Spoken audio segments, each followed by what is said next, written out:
Kabanata 501. Magkasama talaga silang dalawa. Bahagyang tumigas ang ngiti ni Clayton. Saglit na nagdilim ang kanyang mga mata, ngunit saglit lang bago siya bumalik sa dati niyang sarili. Pinapante ka ba ni Mr. Ferguson para akitin ako? Natigilan naman si Keith at agad itong itinanggi. Hindi naman, pinapaalala lang namin na may mga babae kahit saan, kaya hindi mo na kailangan maghanap ng babaeng hiwalayan na may dominanti at malakas na personalidad, di ba? Nang matapos magsalita si Keith, naramdaman niya ang malamig na simoy ng hangin sa kanyang likuran. Bago pa mahawakan ni Colton si Keith, unti-unting lumalapit ang malamig na boses ni Nicole mula sa likuran. Keith Ludwig, wala bang nagturo sa iyo na maging mas discreet kapag nagsasalita ng masama tungkol sa iba? Marahas na nanginig ang katawan ni Keith. Kumikislap ang mga mata niya na may bahid ng gulat. Nagkaroon siya ng goosebumps sa kabuuan. Matigas niyang ibinaling ang kanyang ulo na may nakakatakot na ekspresyon. Ni Nicole. Nablangko ang isip ni Keith. Ano ang nasabi ko? Hiwalay. Makapangyarihan at malakas na personalidad. Hindi ko sinabi iyon, tama. Si Nicole ay walang pakialam at walang ekspresyon habang naglalakad. She curled her lips and said, "If you two know all about my affairs, you shouldn't just tell it to one person. You might as well pumunta ka na lang sa media. Don't you think that'll have a better effect?" Medyo nabulunan si Keith. Hindi pwede. Hindi maglalakas loob kahit na may nagbigay sa akin ng lakas ng loob. Alam ni Colton na mali sila at tumayo siya sa gilid habang nakatikom ang kanyang bibig, ngunit ang kanyang reaksyon ay hindi kasinlaki ng kay Keith. Iyon ay dahil walang bagay si Nicole sa kanya. Ang katotohanan na halos pakasalan ni Colton si Melanie ay isang mantsa lamang sa kanyang buhay. Iba si Keith dahil may nakahubad na video si Nicole. Kung inilantad niya ang kanyang mga hubad sa galit, hindi na niya maipapakita ang kanyang mukha sa publiko muli. Nanginginig siyang tumayo na may nakakaakit at mapagpakumbabang ngiti sa kanyang mukha. Nagbibiro lang ako. Bakit ako magpapakalat ng chismis? Nangangamusta lang ako kay Mr. Sloan. Malamig na sinulyapan siya ni Nicole at umupo sa katapat na upuan. Keith, kung ako ang nasa Hot Topics, sisiguraduhin kong mauuna ka. Napailing si Keith. Bahagyang nagbago ang mukha niya at naintindihan kaagad ang babala ni Nicole. Napakahirap maging kapatid ni Eric. Napaisip si Keith. Nagkamali siya. Nahihiya namang tingnan ni Keith ang ekspresyon ni Clayton. Pakiramdam niya ay nawala ang kanyang reputasyon. Kalmado at malamig ang boses ni Nicole. Si Eric Ferguson ba ang naglagay sa iyo nito? Nag-alinlangan si Keith ng ilang segundo. Of course, hindi. Gayunpaman, hindi niya napigilan ang sarili na sabihin ang huling salita. Tumingin siya sa mga mata ni Nicole, na puno ng hindi makapaniwala. Buntong hininga. Siyempre, ginawa niya. Kinagat ni Keith ang kanyang dila. I'm sorry, bro. Walang ekspresyon si Nicole. Lumipat ang tingin niya kay Keith at tumingin siya sa entrance. Ikanawit niya ang kanyang mga labi sa isang malamig at mapanoksong ngiti. Mr. Ferguson, you hear that? Walang nagkasala sa iyo. Yung best friend mo mismo ang umamin. Nanginginig ang katawan ni Keith habang dahan-daang tumalikod na naninigas ang mukha. Nakita niya si Eric na nakatayo doon na may madilim at masungit na mukha, na nababalot ng madilim na lamig. Naramdaman na lang ni Keith na dalawang magkasunod siyang tinamaan ng kidlat. Siya ay lubos na natakot at nabigla sa kaibuturan. Ang gusto niya lang ay mabaon sa lupa. Bakit nagkataon lang? Paano lumitaw si Eric nang biglaan? Ngumisi si Nicole at lumingon kay Clayton na may malabong ngiti sa labi. Wala na ako sa mood kumain. Balik na tayo. Nagtaas ng kilay si Clayton. Oo naman. Magkasunod na lumabas ang dalawa at nilagpasan si Eric na sobrang malungkot ang mukha. Ang kanyang manipis na labi ay nakadikit sa isang tuwid na linya habang ang kanyang tingin ay nakatuon kay Nicole. Sa kasamaang palad, hindi nagpakita ng kahit isang bahid ng emosyon si Nicole. Ibinuka ni Eric ang kanyang bibig na gustong magpaliwanag, ngunit mukha lamang siyang miserable at walang kapangyarihan.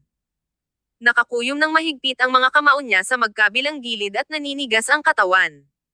Pagkaalis ni Nicole, inayos ni Keith ang sarili at naglakad. Ferg, I think silang dalawa talaga ang magkasama. Itinaas ni Eric ang kanyang mga mata at binigyan ng malamig at matalim na sulyap kay Keith. Kabanata 502 Panayam sa Kalye. Alam ni Keith na siya ang mali at hindi niya pananggahasang pukawin si Eric. Kung magdadagdag siya ng panggatong sa apoy, siya ang unang uusok sa usok. Si Janek Zibinska ay isang magandang halimbawa. Patay na takot si Keith. Kung tutuusin, si Eric ay isang taong tatalikuran ang kanyang mga kaibigan para sa isang babae. Nanginginig si Keith habang pinagmamasdan si Eric na paalis-alis. Hindi siya naglakas loob na sundan siya at talagang naagrabyado siya. Colton cleared his throat and patted Keith's shoulder. Wish you luck. Maaari lamang nilang ipagdasal na sana ay pakawalan sila ni Eric. Umalis sina Nicole at Clayton at pumunta sa isang tahimik na restaurant sa malapit para sa isang simpleng tanghalian, pagkatapos ay naghanda para bumalik.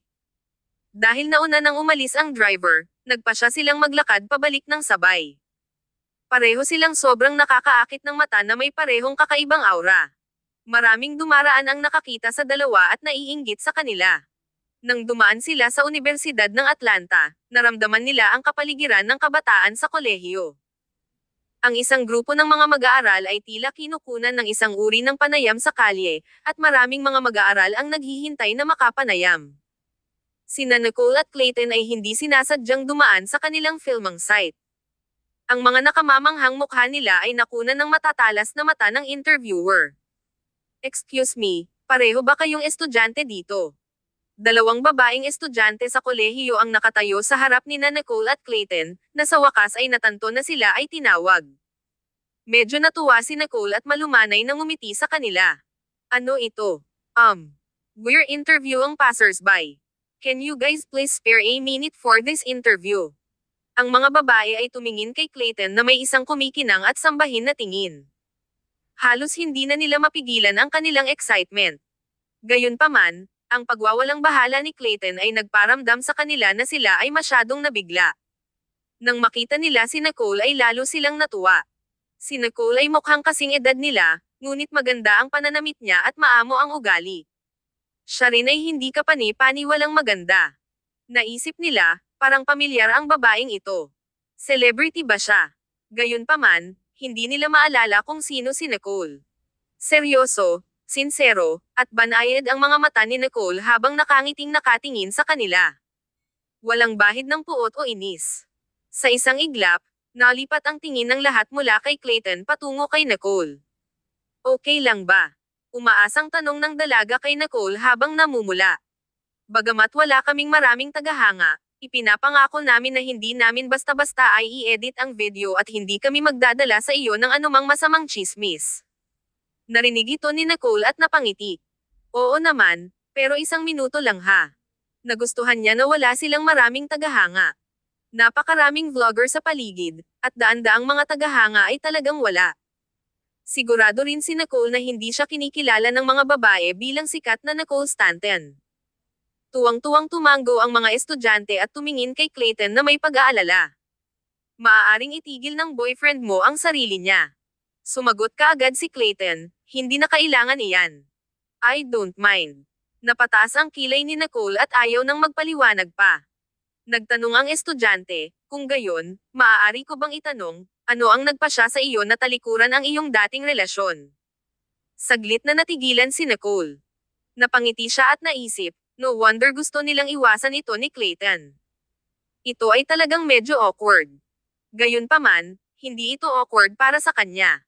Kung tutuusin, hindi naman talaga sila ni Clayton na nagde-date. Napaisip si Nicole at walang pakialam na ginulo ang buhok. Ang mga diamond studs sa kanyang earlobes ay kumikinang at kapansin-pansin. Habang itinataas niya ang kanyang kamay, ipinakita rin niya ang kanyang relo at brilyante na pulseres na nagkakahalaga ng 10 milyong dolyar. I'm so rich, so why should I stay with a scumbag? Masayang binigkas ni Nicole ang casual na pangungusap na ito. Gayunpaman, hindi niya masabi ang tunay na dahilan ng kanyang pag-alis sa kanyang nakaraang relasyon.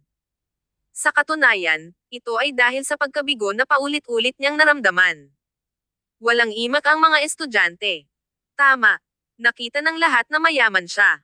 Kabanata 503. Kailangan ko bang maawa sa iyo? Naglakad palayo sina Nicole at Clayton sa ilalim ng pagsamba at naiinggit na tingin ng lahat.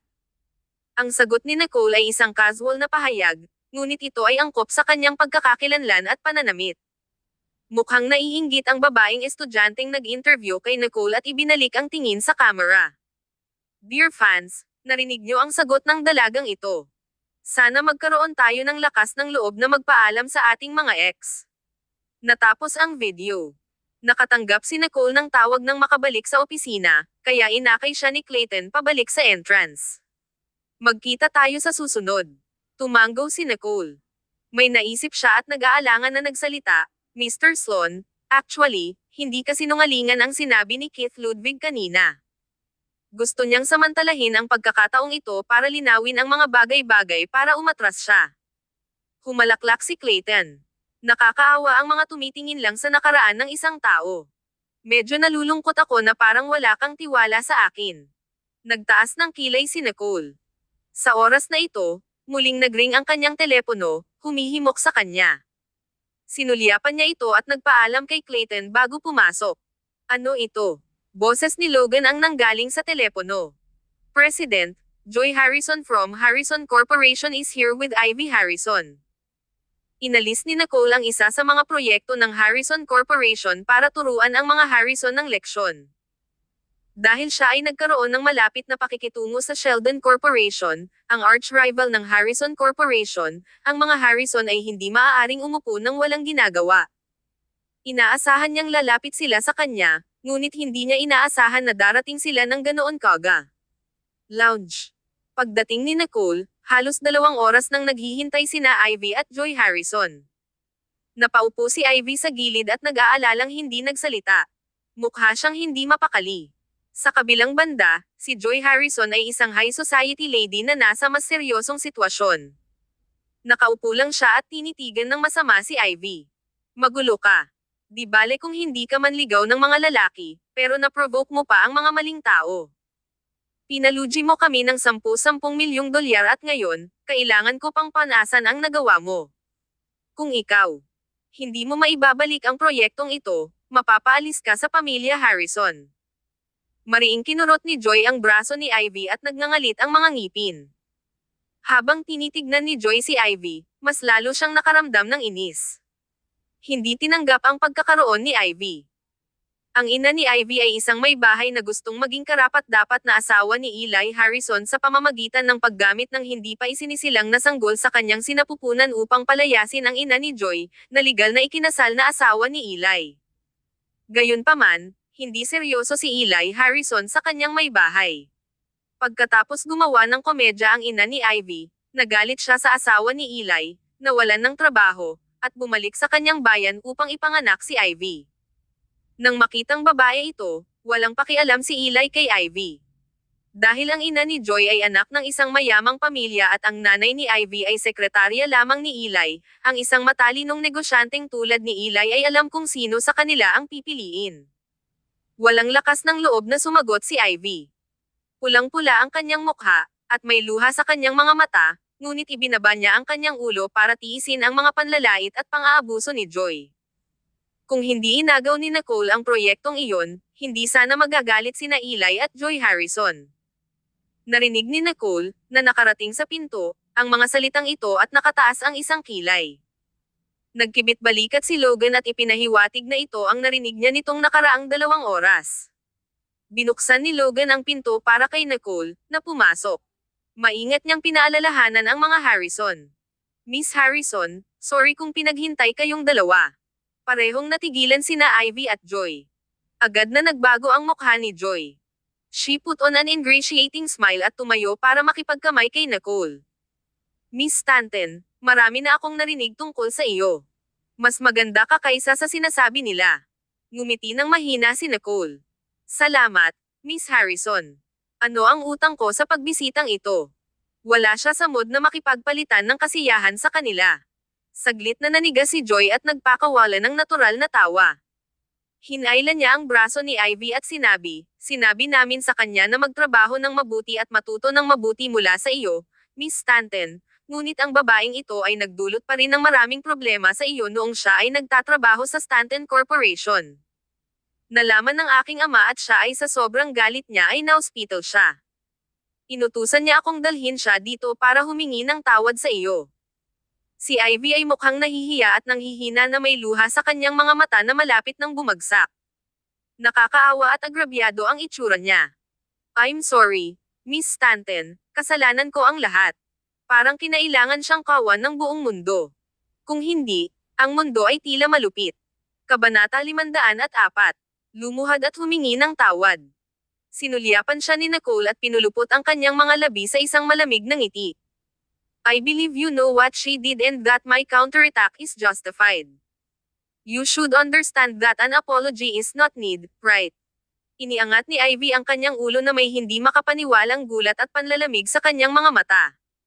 Hindi niya inaasahan ang malamig na reaksyon ni Nicole. Saglit na natahimik si Joy. Tumalikod siya at sinampal ng malakas si Ivy sa harap ni Nicole na para bang tinutulungan niya si Nicole na ilabas ang galit niya kay Ivy. Look what you've done. Miss Stanton is so angry. Do you think that you can turn the page with an apology? Isang napaka-obvious na sampal ang bumungad agad sa mukha ni Ivy. Kinagat niya ang kanyang labi sa pagtitimpi at ibinaba ang kanyang mga mata, hindi naglakas loob na lumaban. Kumunat ang noo ni Nicole. Hindi niya inaasahan na hahampasin ni Joy si Ivy sa harapan niya. Galit na galit si Joy. Pilit niyang pinisil ang braso ni Ivy at sinipa ang kanyang balakang.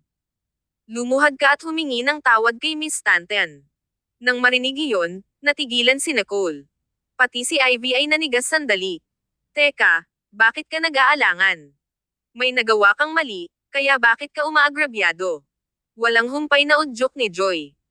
Anyway, hanggat kaya nilang makamit ang kanilang layunin, hindi malaking bagay para kay Ivy na magdusa ng kaunting kahihiyan kung ito ay makapagpalubag kay Nicole. Ilang segundong nag-alinlangan si Ivy at luluhod na sana, ngunit naiinip na tumayo si Nicole at balak umalis sa lounge. Miss Harrison, Stanton Corporation isn't a place for you to teach your sister a lesson. Since wala nang iba, please leave. Nanigas si Joy at nagmamadaling lumapit para pigilan siya. Miss Stanton, wait. I just wanted to let you vent your anger. Wala nang iba. Lihim na nagulat si Joy sa reaksyon ni Nicole. Dati-rati ay papagalitin ni Joy ang kanyang makulit na kapatid na babae sa kanyang bilog, ngunit ang lahat ay nanunood lamang ng palabas sa kilig. Bakit parang naiinis si Nicole? Actually, I came here this time in behalf of my father to talk to you about cooperation, diretsyong sabi ni Joy. Napahinto si Nicole sa kanyang mga yapak. Kalmado ang mukha niya. Kung ganoon ay gawin nating maikli. Nakahinga ng maluwag si Joy at bumalik sa kanyang upuan. Hinawi niya ang buhok niya at ngumiti ng malapad. Sabi ng tatay ko, gusto daw niyang makipag-cooperate sa iyo noong una kanyang nakilala sa isang cocktail party sa Santos Island. Sa kasamaang palad, wala kang masyadong pakikisalamuha sa kanya noong mga oras na iyon, kaya nang hinayang siya na hindi siya nakipag-usap sa iyo na ayusin agad. Napangiti si Nicole na hindi umabot sa kanyang mga mata. It is, medyo nakakapanghinayang. Naiwan si Ivy sa gilid. Hindi niya alam kung tatayo o uupo, ngunit walang nag-abala sa kanya. Kaya, pumunta ako sa oras na ito upang matukoy ang paunang target ng pakikipagtulungan sa iyo. Ang Harrison Corporation ay medyo malaki sa kanluran, kaya mas mabuti kung ang aming mga kumpanya ay maaaring makipagtulungan. Matagal nang narinig ni Joy na binanggit ni Eli ang balak ni Nicole na makipagtulungan. Akala niya ay magkakaroon na ng sense si Nicole na tanggapin ang alok niya, ngunit wala ni Katie Ting na ekspresyon si Nicole matapos marinig ang lahat ng sinabi niya sa ngayon. Sa palagay ko ay maaaring ipamahagi ng Harrison Corporation ang mga produkto at alahas ng Stanton Corporation ng eksklusibo. Ginagarantiya ko na makakakuha ka ng retail na tubo. Tumawa ng mahina si Nicole. Sa katunayan, ngunit ang Sheldon Corporation sa kanluran ay nagmungkahi din ng pakikipagtulungan sa akin na may parehong eksklusibong garantiya. Ang kanilang panukala ay nasa huling yugto at makokumpirma pagkatapos ng pulong ng lupon sa susunod na linggo, kaya't maaari lamang akong magpahayag ng panghihinayang para sa pakikipagtulungan sa iyong kumpanya. Bahagyang nagbago ang mukha ni Joy. Halatang nagpanik siya. So hindi yun chismis. Ang aming arch-rival, Sheldon Corporation, ay sinamantala ang sitwasyon matagal na ang nakalipas. Hindi. Biglang nagsalita si Ivy na nasa gilid dahil sa gulat. Kabanata 505. Kasalanan mo ito. Napatingin si Nicole sa gilid. Alam ni Ivy Harrison na nawalan siya ng galit at nagmamadaling tumingin kay Joy para humingi ng tulong. Hindi naman siya pinansin ni Joy at nagpaliwanag, paano maihahambing ang sukat at lakas ng pananalapi ng Sheldon Corporation sa Harrison Corporation. Hindi ka dapat mahulog sa kanilang pakana, Miss Stanton. Alam niya na ang dahilan kung bakit ang Harrison Corporation ay maaaring magkaroon ng matatag na posisyon sa kanluran ay dahil sa suporta ng Ferguson Corporation. Kahit na nagsimulang lumawak ang Sheldon Corporation sa nakalipas na ilang taon, ligtas na nakaupo ang Harrison Corporation sa parehong posisyon. Hindi papayagan ng Ferguson Corporation ang mga kasosyo nito na maging sunod sonyerin sa iba. Kung makikipagtulungan ang Harrison Corporation sa Stanton Corporation, maaabot nila ang mas mataas na taas at lubos nilang malalampasan ang Sheldon Corporation. Gayunpaman, kung magpasya si Nicole na makipagtulungan sa Sheldon Corporation, ang arch-rival ng Harrison Corporation, malapit na silang maging pantay sa kanila at banta pa ang kanilang kapangyarihan. Ito ay higit na pinsala kaysa sa mabuti para sa Harrison Corporation. Ngumiti nang walang pakialam si Nicole. Nakikita ko ang sinseridad ni Sheldon Corporation. Kung aabot ba tayo sa kooperasyon, kailangan pang pag-usapan. Miss Harrison, kung interesado ka, maaari ka ring gumawa ng panukala para makipagkompetensya sa Sheldon Corporation. Bagamat magalang na sinabi ni Nicole na maaaring makabuo ng panukala ang Harrison Corporation, ang kanyang mga salita ay pabor sa Sheldon Corporation. Gayunpaman, naisip ni Joy na handang bigyan ni Nicole ang pagkakataon. Hindi niya ito masyadong inisip at gusto lang niyang sabihin sa ama ang masamang balita. Nakahanap ng dahilan si Joy para umalis. Ilang segundong nag-atubili si Ivy at sinundan siya palabas. Aalis na sana si Nicole nang tumalikod si Ivy. Nagtaas siya ng kilay, kaya nag-aalangan at mapagkumbaba na nagsalita si Ivy. Miss Stanton, I know my mistake now.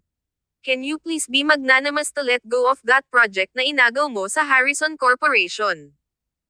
Naisip ni Ivy na kung hindi nila maibabalik ang proyektong ito, maaari siyang pahirapan hanggang mamatay ni Joy, o kailangan niyang bumalik sa mahirap na buhay na dati niyang naranasan.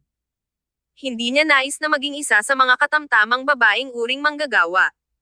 Nanlalaki ang mata ni Nicole. Malinaw at malamig ang ngiti niya. Miss Harrison, I thought that you realized that your apology is not worth anything to me. I don't need to accept it, nor do I care for it. This cooperation is just to maximize the interests and benefits of my company. Nag-iwan lang ako ng senyales, ngunit ang kabilang partido ay mabilis na bumalik sa Harrison Corporation. Maraming kumpanya ang gustong makipagtulungan sa Stanton Corporation, ngunit kulang lang ang mga pagkakataon at kontak. Ivy awkwardly bowed her head and looked cautious like she was said wrong thing. Nakakaawa. I'm sorry, but as you can see, I have no status at all in the Harrison family. Kung mawalan sila ng ganoong kalaking project dahil sa akin, itatapon nila ako. Joy won't let me off the hook. Napatingin si Ivy kay Nicole. Kinagat niya ang pangibabang labi at nag-ipon ng lakas ng loob para magpatuloy. Gusto mo rin akong bigyan ng pagkakataon na mapalapit kay Mr. Ferguson noong una dahil nakikiramay ka sa akin, di ba? Naluluhang tumingin si Ivy kay Nicole. Si Nicole ay walang pakialam at hindi natinag. Hindi niya inalintana ang kaawa-awang buhay ni Ivy, lalo na pagkatapos ng pagkana ni Ivy laban sa kanya sa dulang iyon. Ang kaunting simpatiya na naramdaman ni Nicole para kay Ivy ay tuluyang naglaho. Hindi siya santo, kaya hindi niya maaaring tulungan ang bawat taong mas miserable kaysa sa kanya. Naiinip na si Nicole. Malamig niyang itinaas ang kanyang kilay. Isang layer ng lamig ang bumungad sa magagandang mata na iyon. Paano ito? Posibleng masira ko ang kontrata. Nagpatuloy si Nicole, maaaring i-fork out ng Harrison Corporation ang 3 beses ng penalty at anumang pagkalugi na itataguyod ng Stanton Corporation dahil sa paglabag sa kontrata. Kung magagawa mo ito, I give up agad ang proyektong ito. Sa isang iglap ay parang tinamaan ng kidlat si Ivy, at nanlamig sa pwesto. Ibinuka niya ang kanyang bibig, ngunit walang tunog. Dagdag pa ni Nicole, aabot sa 300 milyon ang kontrata. Hindi ko naman siguro ito mababayaran dahil lang sa katawa-tawang simpatiya sa iyo, di ba? Maaari mong ipaalam ito kay Chairman Harrison o Joy Harrison. I'll wait for your news.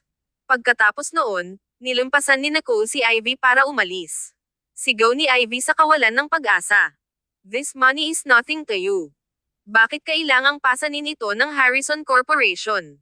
Ikaw ang umagaw nito sa amin. Kasalanan mo ang lahat. Kabanata 506. Tinapik. Umalangaw-ngaw ang sinabi ni Ivy. Napahinto si Nicole sa kanyang kinatatayuan. Ang kanyang mukha ay nakakagulat na kalmado, ngunit may malamig na pag-iwas na tila nagpapanatili sa iba ng 1,000 milya ang layo mula sa kanya. Lumingon siya at tumingin kay Ivy na para bang may nakikita siyang baliw na may neurotic episode. Ito ay masamang sapat na ang isang tao ay walang panloob na kalidad, ngunit hindi rin magkaroon ng utak. Narinig ni Logan ang kaguluhan at nag-alala na baka may gawin si Ivy kay Nicole, kaya humakbang siya para buksan ang pinto. Napakalamig ng tono ni Nicole, at ang kanyang ngiti ay may bahid ng paghamak. Kasalanan ko. Napatingin si Ivy sa kanya habang humihikbi ng nahihiya. Sawang-sawa na si Nicole sa kanyang mapagkunwari. Miss Harrison, kung kasalanan ang pagkakaroon ng pera, sa palagay ko ako ang pinakamakasalanan at masamang tao. Kung hindi ka mawala sa paningin ko ngayon, I'll make Harrison Corporation lose a few more partners. Would you want to subukan mo ako? Maganda ang boses ni Nicole, ngunit malamig ang mga salitang binitawan niya nang walang bahid ng init. Bakas sa mga mata ni Ivy ang bakas ng gulat at takot. Hindi man lang umubra ang kanyang aksyon kina Eli at Joy. Paano niya magagawang lokohin si Nicole? Humakbang si Logan. Si President Nicole, ang Executive President ng ating European Region ay humiling ng isang video conference sa iyo. Gusto mo bang tanggapin ito? Tumanggo si Nicole bilang pagsang-ayon at tumalikod na para umalis.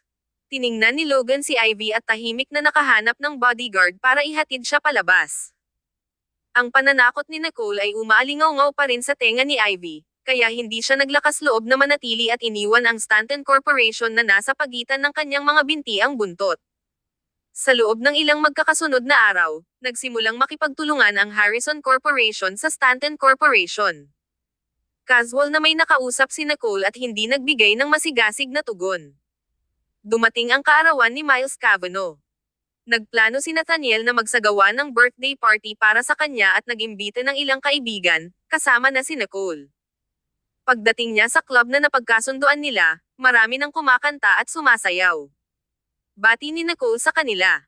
Lahat sila ay galing sa iisang bilog, kaya walang awkward na katahimikan kung magkakilala man sila o hindi. Lumapit si Miles at halatang tuwang-tuwa nang makita si Nicole. Sumipol at naghiyawan ang mga tao sa paligid. Tahimik na inikot ni Nicole ang susi ng kotse sa kamay at ibinato kay Miles. Birthday gift mo. Napataas ang kilay ni Miles at napangiti nang makuha niya ang susi ng sasakyan. Bakit hindi mo na lang ako ilipat ng 10 milyon? Binigyan siya ni Nicole ng isang luxury car para sa kanyang kaarawan. Ang ganap na naaayon sa kanyang pagkatao ang labis na labis. Ang isa ay hindi maaaring maging masyadong maramo pagdating sa mga lalaki. Walang sinseridad sa pagbibigay ng pera. Magsasalita pa sana si Miles nang makita niyang natigilan si Nicole sa pwesto. Nanigas siya nang humarap siya sa isang tiyak na direksyon. Ha? Bakit lahat ng klase ng tao ay inimbitahan? Nakita niya talaga si Eric Ferguson sa birthday party ni Miles. Napahawak si Miles sa kanyang noo sa sobrang inis. Inimbitahan siya ni Nathaniel. Speechless din siya. Dahil dito ay pumunta siya para ipaalam na nandito si Eric. Malamig na ngumuso si Nicole. Kung alam lang niya noon pa, hiniling na lang niya kay Logan na ipadala ang regalo. Sa sobrang inis niya ay napansin siya ni Eric at walang pagdadalawang isip na lumapit sa kanya. Walang kamalay-malay na inabot ni Nicole ang braso ni Miles para harangan siya nito. Gayunpaman, hindi niya nakuha si Miles dahil biglang sumulpot si Nathaniel at kinaladkad si Miles palayo. Lil Miles, may mga kaibigan doon na partikular na pumunta para kumanta ng birthday song para sa iyo. Halika, katatawanan natin sila. Kinaladkad si Miles, at kumandat si Nathaniel kay Nicole. Nikki, ingatan mo ang sarili mo. Sinaman siya ng tingin ni Nicole dahil sa sama ng loob. Si Nathaniel ay simpleng salot. Lumingon siya sa galit at gustong umalis. Gayunpaman, lumitaw si Eric Ferguson, sa kanyang harapan. Natigilan siya saglit bago bumalik sa katinoan. Si Xander yun. Palihim na nakahinga ng maluwag si Nicole. Xander in a suit talaga ang spitting image ni Eric sa mga sandaling iyon. Sa kasamaang palad, ang kanyang ugali ay pambabae at tahimik, habang ang mga galaw ni Eric ay umaagos ng maharlika at talas. Ang aura ng kataasan ay imposibleng gayahin. Kabanata 507. Ihagis ang kanyang kapalaran sa kanya. Saglit na natigilan si Nicole. Lumapit si Xander sa kanya na para bang pumunta siya dito para lang sa kanya. Ang kanyang ngiti ay sadyang sinanay, na may curved na partikular na katulad ng kay Eric. Sa tuwing titingin si Nicole kay Xander, may kakaiba siyang nararamdaman. Hinding-hindi ngumingiti si Eric ng ganito kapik at kagalang-galang. Miss Stanton, ikinagagalak kitang makita. Tumanggo si Nicole na may kalmadong mukha. Maraming tao sa paligid, at ayaw ni Nicole na siya ang pinagtutuunan ng pansin. Saglit na nag-alinlangan si Xander at sinabing, I wanted to apologize to you regarding the hot topic incident back then. Actually, I asked a reporter friend of mine to take that photo. Nagtaas ng kilay si Nicole. Matagal na niyang alam ang tungkol dito. Bakit niya ito dinala? Nang makita ni Xander na hindi na siya nagulat ay bahagyang lumubog ang puso niya at nagpatuloy siya ng matigas, I'm sorry for the trouble I caused you. Kumulat ang ilips ni Nicole. Mr. Xander, you have 10 of thousands of fans, kaya hindi dapat basta-basta pag-usapan ang bagay na ito. Siguraduhin mong hindi na mauulit. Nag-aalala rin siyang baka masunog agad si Xander. Sayang lang ang publicity at planning expenses ng kumpanya. Hindi dapat mangyari iyon. Kinailangan niyang kumita ng pera para sa kanya araw-araw nang hindi bababa sa 3 buwan. Hindi inaasahan ni Xander na ganito ang magiging reaksyon ni Nicole. Hindi na siya nakapagpigil pa at maingat na sinukat ang ekspresyon nito. Hindi ka galit. Binigyan siya ni Nicole ng mabait na ngiti. I understand where you're coming from. It's excusable. Sa anumang kaso, kung mas sikat siya, mas maraming pera siyang makikita. Agad na lumuwag ang mabigat na puso ni Xander. Noong una ay nag-aalala siya na magagalit si Nicole kapag nalaman niya ang tungkol dito, kaya naisip niya na mas mabuti kung sasabihin niya ito sa kanya bago siya mag-imbestiga para sa kanyang sarili. Hindi niya inaasahan na ganoon pala siya kaintindi.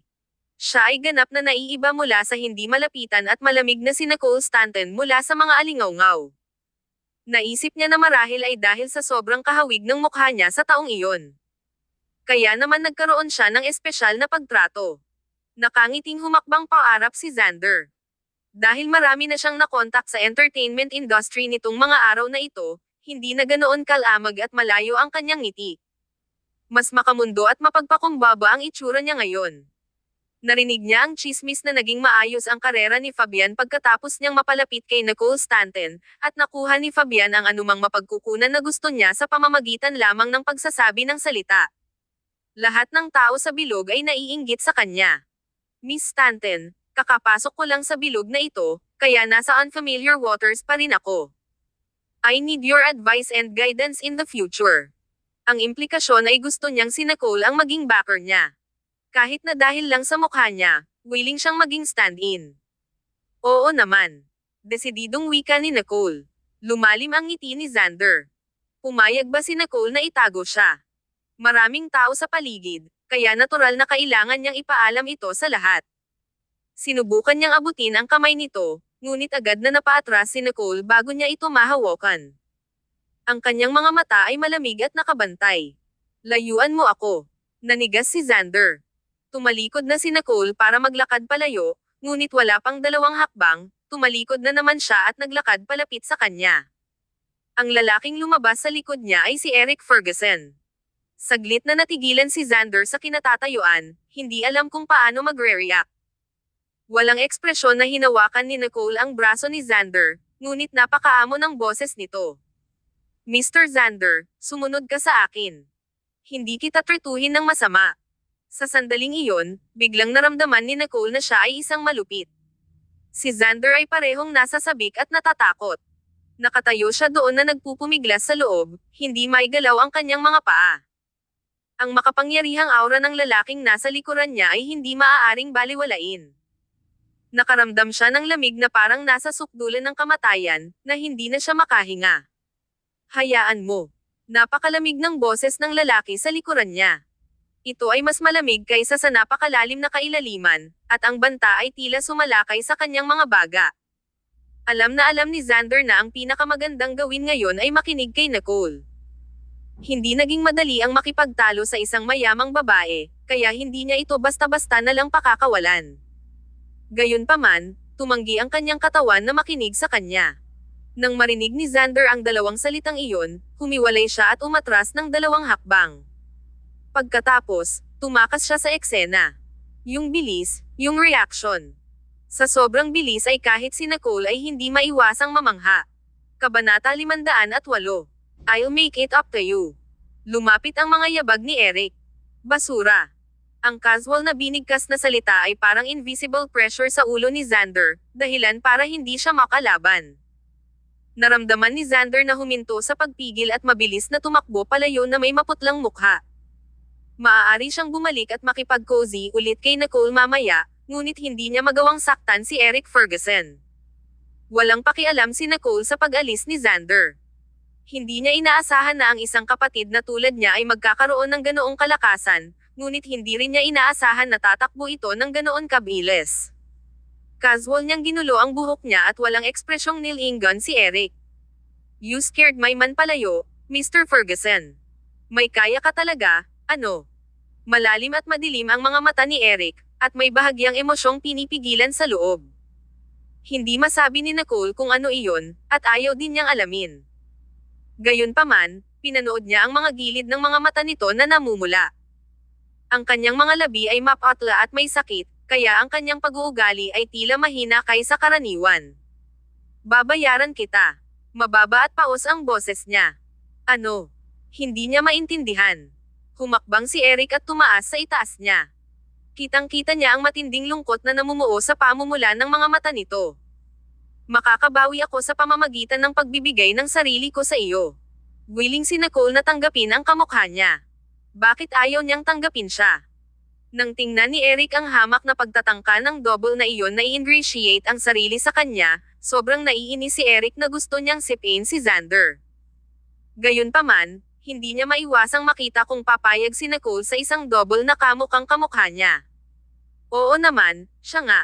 Kaya niyang tiisin ang isang taong kamukha niya. Maaari siyang tuyain o magbiro, basta't hindi siya. Sa sandaling iyon, biglang naisip ni Eric na siya ay sobrang nakakaawa. Ang kawalan ng pag-asa ay bumalot sa kanya at nilamon siya sa dilim. Panoorin lamang niya itong kumikinang ng maliwanag ngunit hindi niya maabot.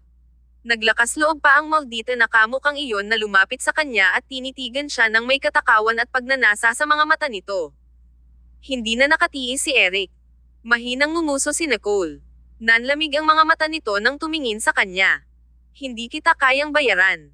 Ang kaaya-ayang boses ay walang init. Tense ang mukha ni Eric habang pilit niyang pinipigilan ang kanyang emosyon. Gayunpaman, hindi niya napigilan ang kanyang kalmado na unti-unting gumuguho. Nagpatuloy si Nicole sa pagsaksak ng kutsilyo sa puso niya. Sinungaling ka. Ang sarap ba sa pakiramdam na paglaruan akong tanga? Pumasulong siya. Natigilan ang ekspresyon ni Eric, at sa wakas ay tila nakipagkompromiso ang kanyang malamlam na mga mata. I'm sorry. Tahimik na tumingin sa kanya si Nicole. Itinaas ni Eric ang kanyang mga mata, na puno ng guilt at walang katapusang pagkamakasarili. Naka-recover na yung paa ko nung bumalik ako from Santos Island, pero hindi ko sinabi sa'yo kasi ayokong mawala yung chance na mapalapit ako sa'yo. Ayokong gumaling yung binti ko. Sa ganung paraan, ay could lagi kitang nakikita. Kumunat ang noo ni Nicole. Ha? Sandaling natahimik si Eric. At saka, hindi ko inutusan si Keith na maging napakadaldaw sa harap ni Clayton. He acted on his own initiative and betrayed me. I won't let him off the hook. Malamig ang boses niya. Nagalit siya sa pagbanggit sa bagay na ito. Si Keith, ang kanyang matalik na kaibigan, ay talagang kinaladkad siya sa putikan sa pagkakataong ito. Ito ay hindi mapapatawad. Ang mga sulok ng labi ni Nicole ay gamulong sa isang malamig na ngiti. Pagkatapos ng insidenteng iyon, pinadalhan siya ni Keith ng ilang essay-length messages paminsan-minsan para lang, whitewash, si Eric. Hindi na siya sumagot. Walang silbi ang pag-iyak sa natapong gatas. Akala ba nila maniniwala siya? Mr. Ferguson, ano ang silbi ng pagsasabi nito ngayon? Hindi na kaimik si Nicole.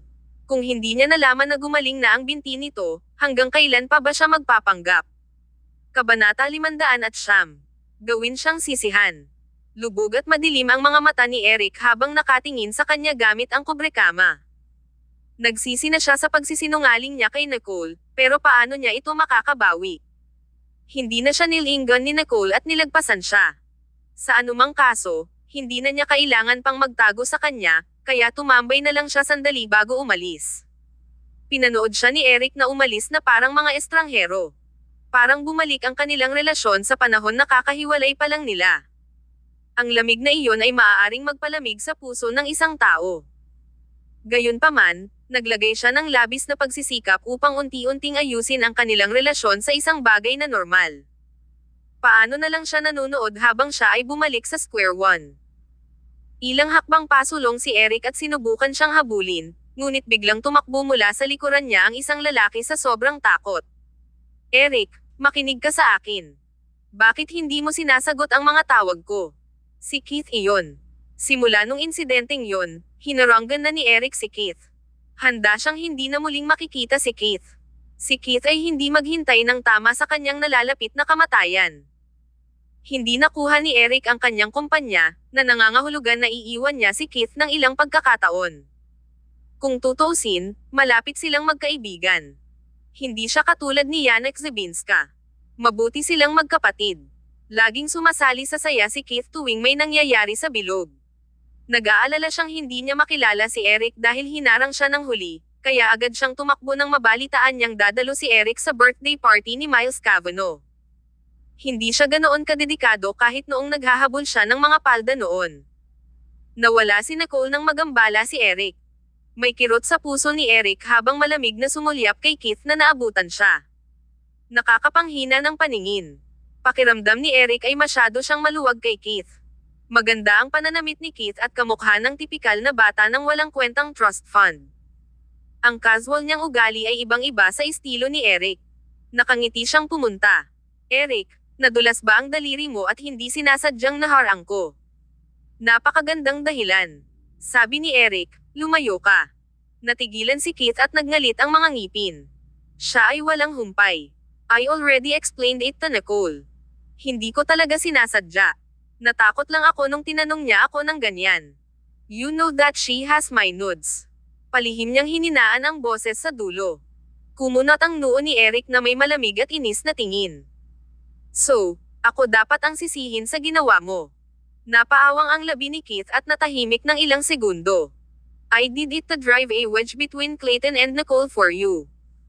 Kahit hindi ako nagtagumpay at nauwi pa sa pagkalagkad sa iyo pababa, ay... Bumaba ang boses niya. Wala na talaga siyang maisip na dahilan pagkatapos noon. Ayaw ni Eric na marinig ang daldal niya. Nakakainis. Nakatayo si Nicole sa balkonahe, ninanamnam ang simoy ng hangin. Nakikita niya ang iba't ibang sitwasyon sa ibaba sa isang sulyap. Hawak ng kanyang payat at magagandang daliri ang baso ng alak. Ang kanyang kakisigan ay natulala sa katabi. Ngumiti si Miles at sinundan siya ng tingin. I'm really sorry. Hindi ko akalain na mag-iimbita si Nathaniel ng mga taong hindi mo gustong makita. Tinaas ni Nicole ang kanyang mga kilay na walang pakialam. Birthday mo. Okay lang basta masaya ka. At saka, kahit wala si Nathaniel, nakakapunta si Eric kahit saan niya gusto nang walang hadlang sa kanyang kakayahan. Pagkaraan ng ilang saglit na pakikipagkwentuhan kay Miles, biglang naglakad papunta kay Nicole ang isang waiter na may hawak na malaking bouquet ng pinong rosas. Parang sinadya niyang makita. Nakuha niya talaga ang atensyon ng maraming tao. Naninigas ang bibig ni Nicole habang tahimik na nakatayo doon. Inihayag ng waiter ang kanyang mukha mula sa likod ng malaking bouquet na may kahirapan at iniabot sa kanya ang isang card na nakaipit sa pagitan ng mga bulaklak. Miss Stanton, may nagtanong sa akin na ipasa ito sa iyo. Hindi naman siya pinaghirapan ni Nicole at kinuha ang card. Sinulyapan niya ito. Nabasa ito. Mahal na Miss Stanton. Maaari ba kitang imbitahan sa hapunan ngayong gabi? Hihintayin kita sa ibaba. Xander. Napasulyap lalo si Nicole sa pirma. Oo, Si Xander, yung taong kakatakas lang kay Eric kanina. Kabanata 510. Dear Rich Woman. Naglakas loob ba talaga si Xander? Hey! Napaisip si Nicole bago nagpadala ng mensahe kay Dominic Young. Walang work scheduled si Xander mamayang gabi. Sumagot si Dominic makalipas ang ilang segundo. He's playing a supporting role in director Zorro's movie. It'll be an overnight shoot. May ideya si Nicole kung ano ang nangyayari. Kumuha siya ng magtapon ng mga bulaklak at magpaalam kay Miles bago umalis. Pinagmasdan ni Nathaniel ang unti-unting nawawalang linyang pinaghirapan niyang ibinato kay Eric at nagmamadaling tumakbo. Nikki, uminom ka ng alak, kaya delikado kung aalis ka mag-isa. I'll ask someone to send you back. Tumanggi si Nicole habang naglalakad. Hindi na kailangan. Hindi mangyayari iyon. Nag-aalala ako. Sinaman siya ng tingin ni Nicole. Neil, hindi pa masyadong sikat ang programa mo kamakailan, pero hindi kita nakikitang kapos sa pera. Bakit bigla na lang naging mapagbigay sa'yo ang pamilya Ferguson? Bahagyang nagbago ang ekspresyon ni Nathaniel. Alam niya sa isang iglap na masasabi ni Nicole na nakipagsabuatan siya kay Eric. Ito ay masyadong mahirap. Sinisiraan siya ng babaeng minsan niyang nagustuhan. Ang pakiramdam ng pagkabigo na ito ay lubhang nakakabigo. Gayunpaman, mas mahalaga pa rin ang pera. Hindi naman ganoon kalala ang tito ko. Sa totoo lang mabait talaga siya basta tingnan mo ng mas malalim.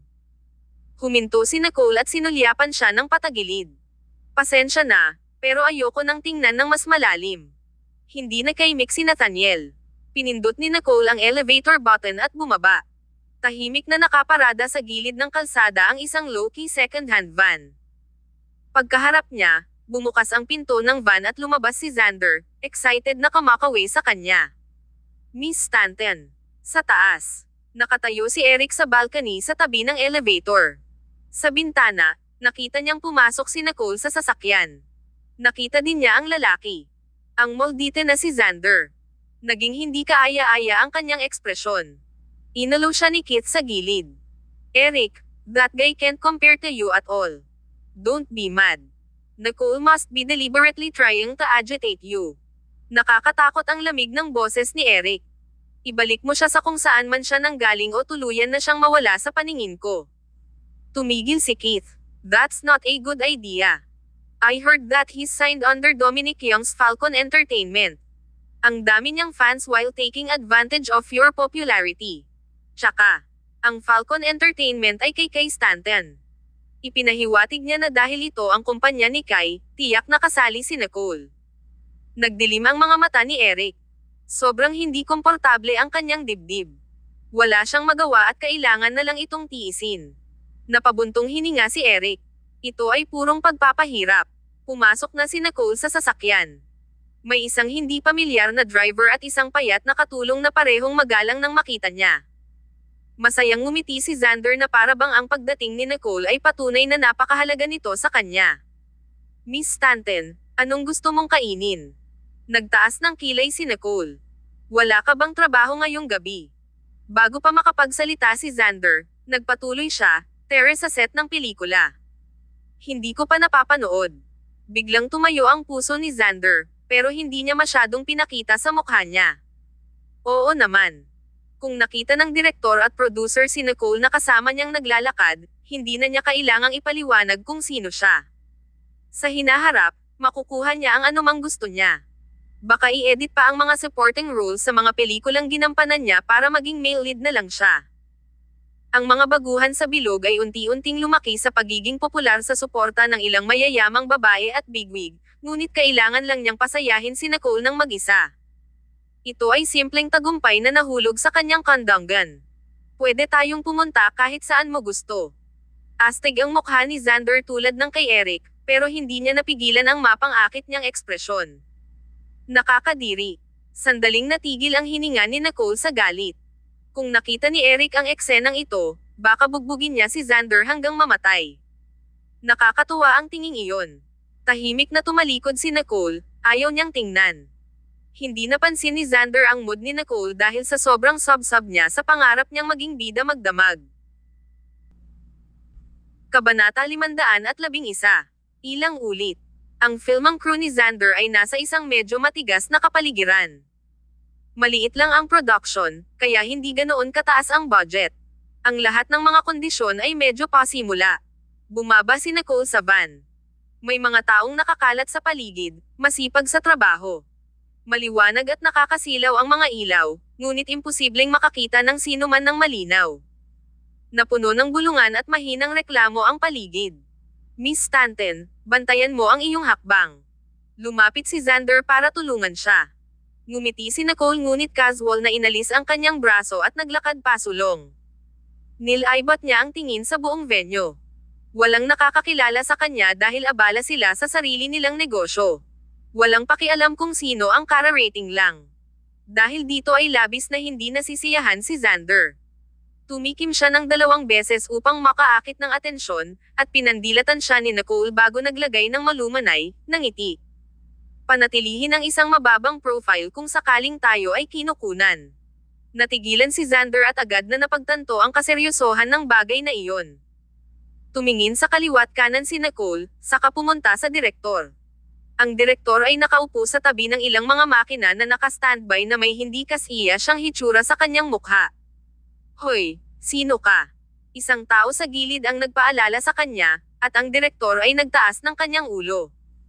Natigilan siya nang makita si Nicole at nabalik sa katinoan sa sumunod na segundo. Paanong hindi alam ng mga taong madalas makisama sa entertainment circle kung sino si Nicole Stanton? Siya ay mas sikat kaysa sa mga babaeng kilalang tao, at ang kanyang katayuan ay mas pambihira. Gayunpaman, hindi niya binigyan ng pagkakataon ang iba na kunin siya. Siya ang tumayo at pumili ng mga taong gusto niya. Agad na tumayo ang direktor. Miss Stanton. Para itong nakatagpo ng isang gansana ng itlog ng ginto. Namuhunan ng Falcon Entertainment sa pelikulang ito, kaya hindi niya maaaring tanggihan ang sinumang pinilit nila sa kanya. Bagamat walang husay sa pag-arte ang tao at hindi umabot sa pamantayan, napangiti na lamang siya at sumang-ayon. Ngumiti si Nicole at naglakad. I'm sorry for interrupting. Bahagyang nagbago ang mukha ng director nang makita si Xander sa likod. Xander, saan ka nagpunta? Hindi mo ba alam na may kinukunan ka ngayong gabi? Alam mo bang daan-daang tao ang naghihintay sa iyo? Napatingin si Xander kay Nicole na medyo mayabang na excitement. I'm sorry about tonight. I have some important things going on. Nagalit agad ang direktor. Xander was not even a A-list actor, yet nagpapalabas na siya. Bago pa niya mapag-alitan si Xander, sinabi ni Nicole with a clear voice, Director, Xander said that he's willing to make up para sa mga eksenang kinukunan ngayong gabi. Magiging maayos siya kahit gaano pa katagal. Natigilan ang lahat. Kailan pa naging masipag si Xander? Nawala ang galit ng direktor. Kung ganoon ay magsimula na tayo. Naguguluhang tumingin si Xander kay Nicole at sa direktor. Ngumiti si Nicole sa kanya. Ito na ang pagkakataon para mapanood ko ang shooting mo. Hindi ka naman tatanggi, di ba? Syempre hindi. Masayang pumunta si Xander para mag-makeup at magpalet. Dahil gusto ng mayamang babae na makita siyang nagpe-film, magagamit lang niya ang kanyang perpektong hitsura at napakahusay na husay sa pag-arte para makuha ang puso niya. Umupo si Nicole sa tabi ng direktor, na nakaramdam ng matinding takot. Bigla niyang naalala kung sino ang kamukha ni Xander. Simula nung nagpakita siya kasama si Nicole, ibig sabihin. Mabilis na kumilos si Xander. Sa harap ng kamera, nilalaro niya ng husto ang mga pakinabang ng kanyang mukha. Ginagampanan niya ang papel ng isang dominanteng presidente, ang sumusuporta sa lalaking lead na hindi maabot kahit na nasaktan ng babaeng lead. Medyo komplikado ang pakiramdam ni Nicole habang pinakikinggan niya ang direktor na nakikipag-usap sa kanila tungkol sa eksena. Pakiramdam niya ay medyo katulad ito ni Eric. Sa eksenang ito, pinuntahan ni Xander ang babaeng lead at nakiusap na makipagkasundo, ngunit ayaw ng babae.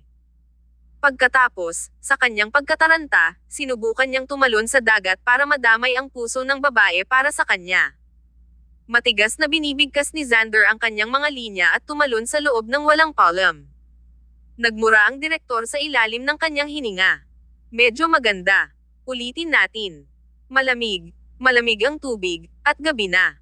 Halatang medyo naiinip na si Xander. Hindi siya propesyonal, kaya hindi siya ganoon kadedikado sa pag-arte. Makikita rin ito ng direktor. Gayunpaman, kasama si Nicole sa paligid, hindi siya maaaring magpatuloy sa paggawa ng mga kahilingan. Nagpasya siyang tuparin iyon at babawiin na lang niya ang sinabi niya. Matagal na natahimik si Nicole bago nagsalita sa tamang oras. Wala siya sa magandang kalagayan. Hayaan siyang tumalon ng ilang beses hanggang sa mahanap niya ang tamang estado.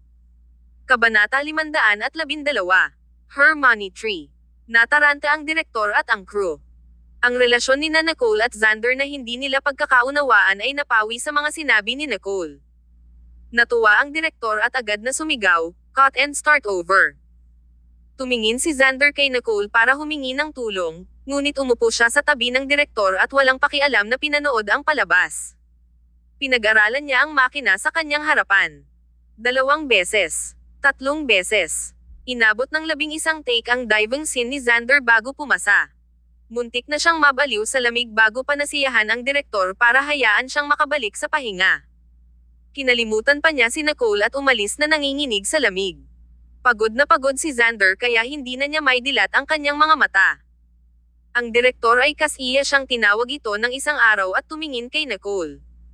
"Miss Stanton, salamat." Napangiti si Nicole. "Director, kailangan pa ng training ni Xander. In the future, let him shoot whatever he needs to since you can cut the footage later anyway. Dapat mag-training pa ang mga bagong dating at magtiis ng hirap, di ba?"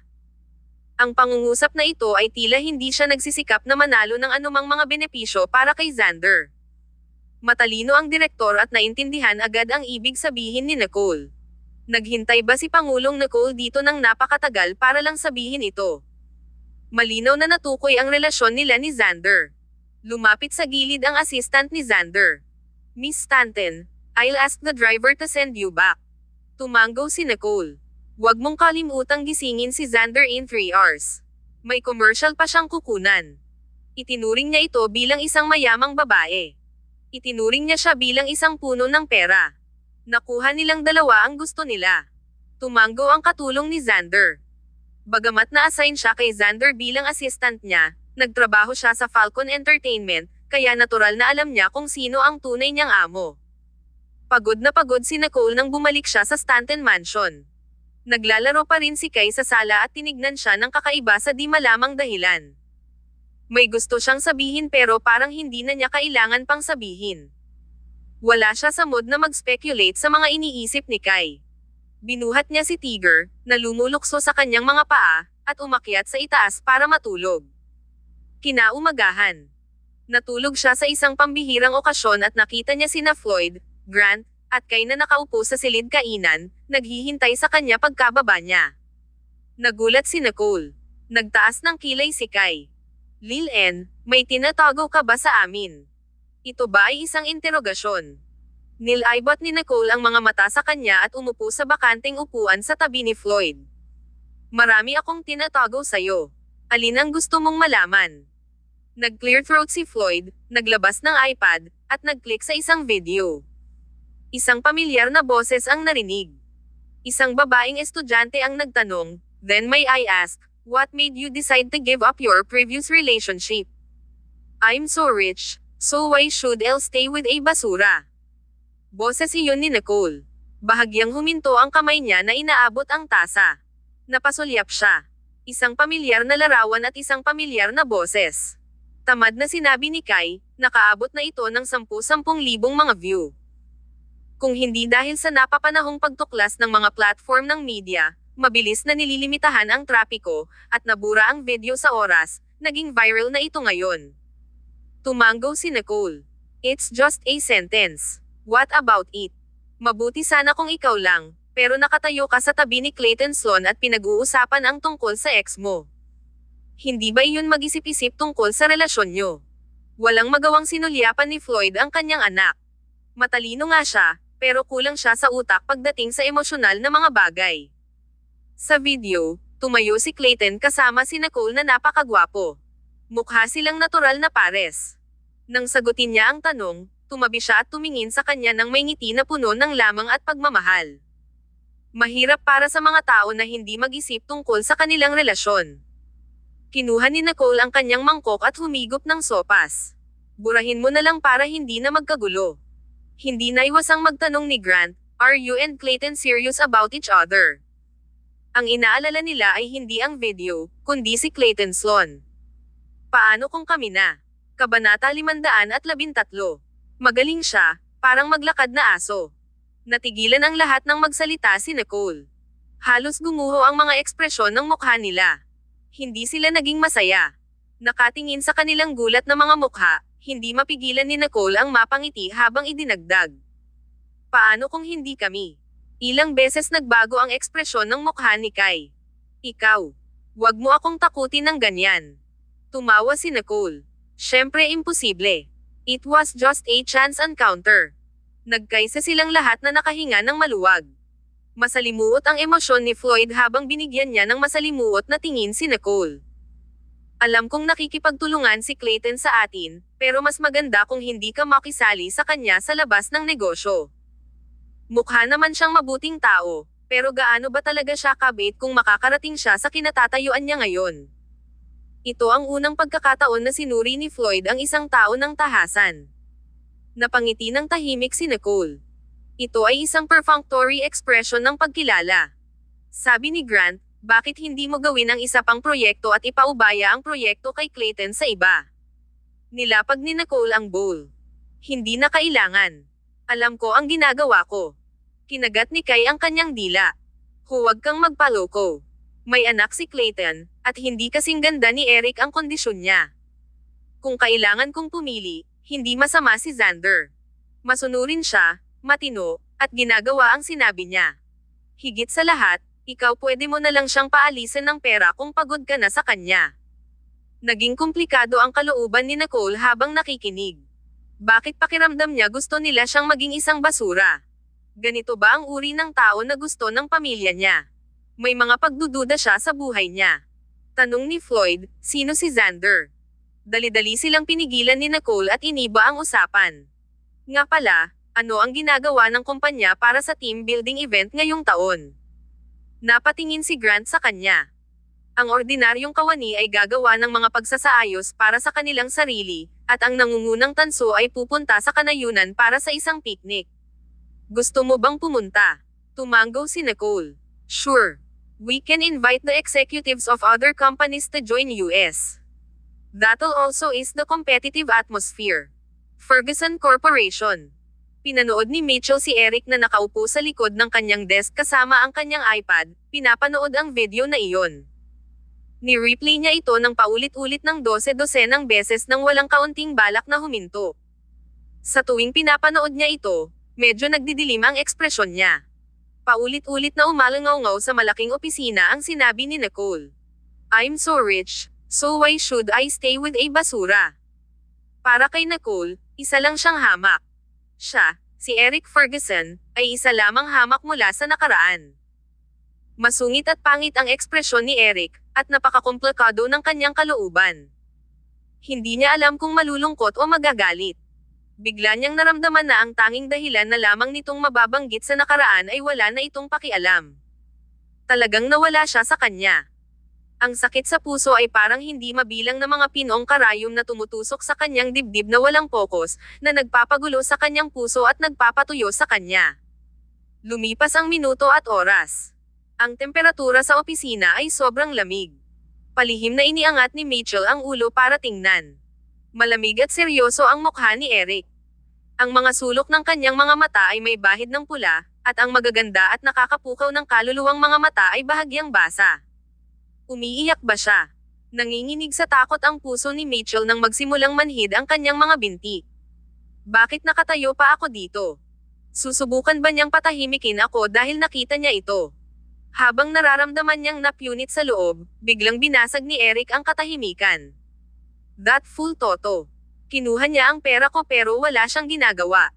Ang ginagawa niya araw-araw ay nilalakad ang aso ni Keith. Tanungin mo siya kung gusto niyang umalis. Galit na galit si Eric. Kasalanan ni Toto ang lahat ng iyon. Wala siyang magandang ideya. Tumalon ang puso ni Mitchell. Agad niyang sinabing maingat, ilang oras ang nakalipas, pumunta si Madam Ferguson sa Imperial Gardens at nakilala si Toto. Nang makita niyang naglilinis ito ng kwarto ni Miss Stanton, sinabi niyang tatanggalin niya ito. Bago pa man siya makatapos ng pagsasalita, itinaas ni Eric ang kanyang mga mata na kumikislap sa nagyayelong puot. Malalim ang boses niya. Parang nagngangalit ang ngipin niya. Magaling siyang maglakad ng aso. Ingatan mo siya. Gaano man katanga si Toto, mas mabuti pa ito kaysa si Queen na random na nagpupuno ng mga tao. Kabanata 514. Tinawag mo akong basura. Natigilan si Mitchell bago sumagot at sinamantala ang pagkakataong lumabas ng opisina. Nakahinga siya ng maluwag na parang kagagaling lang sa buhay. Napaisip si Eric at tinawagan si Toto. Hindi siya maaaring umupo at aminin ang pagkatalo, at lalo na hindi niya maaaring hayaan lang si Clayton Sloan na samantalahin ang sitwasyon. Mr. Ferguson, nag-aayos na po ako ng mga gamit ko. Nanginginig na wika ni Toto. Biglang binisita ni Queen at pinaikot-ikot siya ng mga sumpa, halos mabaliw si Toto. Gusto niyang itapon lahat ng bagay na hindi dala ni Nicole, pero hindi naglakas loob si Toto na itapon iyon, baka mabaliw talaga si Eric. Pinigilan niya si Queen, na nagsabi sa kanya na mag-impake ng kanyang mga gamit at lumabas. Alam ni Toto na nabigo siyang tulungan si Eric na maibalik si Nicole at nakonsensya siya rito. Siguradong hindi siya hahayaan ni Eric na manatili. Kaya, sinagot niya ang tawag ng may kaba. Buti sana kung nakalabas siya dito ng buhay. Medyo namamaos ang malamig na boses ni Eric. Gusto ni Nicole yung dessert na ginawa mo, kaya ipadala mo mamaya. Kalimutan mo na, ipapadala ko sa kanya mismo. Sandaling natigilan si Toto bago agad nag-react. Oo, Ginoo. Sa isang tawag sa telepono, nakatanggap siya ng 2 mensahe. Una, maaari siyang manatili. Pangalawa, sinisikap ni Eric na gumawa ng inisyatiba. Makalipas ang 4 na oras. Katatapos lang ng meeting ni Eric at kinuha ang dessert na inihanda ni Toto sa Stanton Corporation. Hindi naglakas loob ang receptionist na pigilan ang isang taong kagaya niya at agad na ipinaalam kay Logan ang pagdating nito. Si Logan ang personal na tumanggap sa kanya. Sa meeting room para sa mga executive. Magalang na tinawag ni Logan ang isang tao na maghain sa kanya ng kape at sinabing, si Pangulong Nicole ay nasa isang pulong pa rin. Maaari kong hilingin kay Pangulong Grant na makipagkita sa iyo kung narito ka para sa isang mahalagang bagay. Kinawian ni Eric ang kamay at casual na umupo doon. No need. Maghihintay ako. Ang kanyang malamig at marangal na aura ay tila may bahid ng babala. Sinong maglalakas loob na hintayin siya? Agad naman itong sinabi ni Logan kay Nicole. Nagmura si Nicole sa puso niya. Parang multo si Eric na determinadong multuhin siya. Ang kanyang balat ay talagang nagiging makapal sa araw. Nang malapit nang umalis sa trabaho, ayaw ni Nicole na makita siya ng kanyang mga kasamahan at pumunta sila. Mr. Ferguson, anong importanteng bagay ang kailangan mo rito? Sinadya niyang idiniin ang mga salitang, mahahalagang bagay. Pinigilan ni Eric ang mga emosyon sa kanyang puso at pinanatili ang kanyang kalmado. Pinadalhan ka ni Toto ng dessert na ginawa niya. Sinabi ba niya? Hindi naniwala si Nicole sa kanya.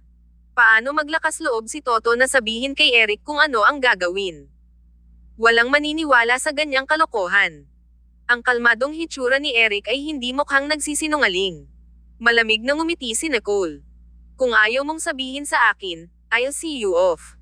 Sayang ang oras. Napaawang ang labi ni Eric. I saw that interview. I'm a basura. Hindi ba ikaw? Nanlamig ang mga mata niya habang nakataas ang kilay. Natahimik si Eric ng 3 segundo bago nagsalita sa mahinang boses, hindi. Kung may pagkakataon, papatunayan ko sa iyo. No need. Kahit gumaling ang ilang sugat, nandoon pa rin ang mga peklat. Ayokong pulutin. Inis na inis si Nicole. Tiyak na nananaginip siya. Huminga ng malalim si Eric. Ngunit ang pag-alis ng takip sa mga peklat ay maaaring magpakita ng makinis at malambot na balat sa ilalim. Hindi nakaimik si Nicole. Eric continued, how would you know how sincere I am if you don't try? You keep rejecting me because you're afraid to face the past. Why don't you have the courage to move forward at all? Ang kanyang malamig at mahigpit na tono ay tila isang maalab na pampatibay loob, ngunit dala pa rin nito ang kanyang talas at maharlika. Tiningnan siya ni Nicole nang walang imak, galit at galit. Ang kanyang aura ay kalmado at cool na may likas na maharlika. Ang kanyang mga gwapong katangian ay tila maislan na inukit, na nagbibigay sa kanya ng hitsura ng isang tao hindi maabot. Ibang-iba ito kay Xander, na sinubukan siyang gayahin. Nagpakatanga lang si Xander nung sinubukan niya. Gayunpaman, naramdaman pa rin ni Nicole na mas magaling si Xander kaysa kay Eric. Kabanata 515. Go see that fool. Nakita ni Eric na tumahimik si Nicole at naisip niyang nakumbinsi siya ng pangangatuwiran nito. Hindi niya maiwasang mapabuntong hininga. Noong una, naisipan lang niyang subukan ito.